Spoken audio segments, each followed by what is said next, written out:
എല്ലാവർക്കും സുഖമല്ലേ? എന്തൊക്കെയുണ്ട് വിശേഷങ്ങൾ? കിച്ചൺ നസിയിലോട്ട് സ്വാഗതം. ഇന്ന് നമ്മൾ തയ്യാറാക്കുന്ന നെയ്യപ്പാണ് കേട്ടോ. പത്തിരിപ്പൊടി കൊണ്ടല്ല കേട്ടോ ഇത് ഉണ്ടാക്കിയത്.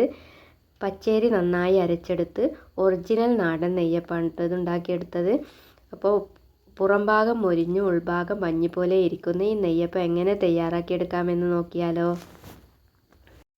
നെയ്യപ്പം തയ്യാറാക്കിയെടുക്കാൻ വേണ്ടിയിട്ട് നമുക്ക് 1.25 കപ്പ് അരി, അതിൻ്റെ കൂടെ 1/4 കപ്പ് ചോറ്, 3 ഏലക്ക, 1/4 ടീസ്പൂൺ ചെറിയ ജീരകം, ഒരു പിഞ്ച് ഉപ്പ്, ഒരു പിഞ്ച് ബേക്കിംഗ് സോഡ എന്നിവയെല്ലാം ചേർത്ത് അതിലേക്ക് കുറച്ച് വെള്ളവും ചേർത്ത് ഒരു 2 ടേബിൾ സ്പൂൺ വെള്ളവും കൂടി ചേർത്ത് നമുക്ക് അരച്ചെടുക്കാം.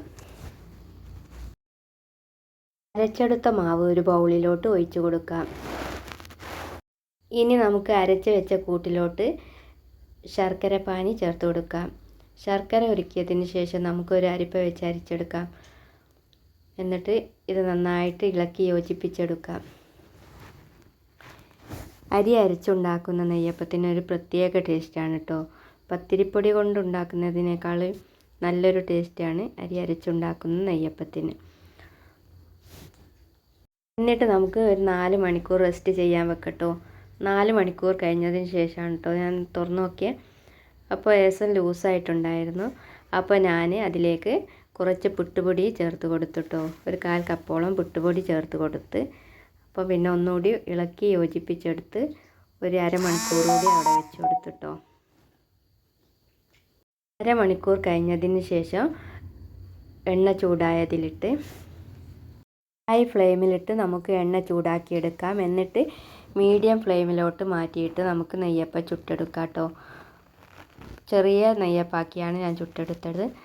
നല്ലോണം വീർത്ത് വന്നിട്ടുണ്ട്.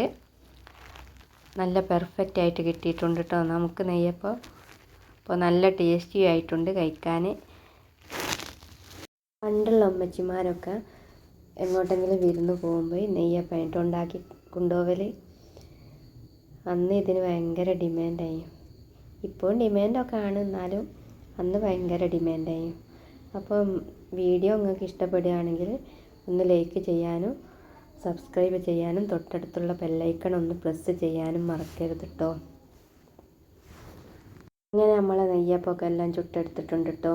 ഇനി അടുത്ത വീഡിയോ ആയിട്ട് വരുന്നതാണ്. ഇൻഷാ അല്ലാഹ്. എല്ലാവരോടും നന്ദി.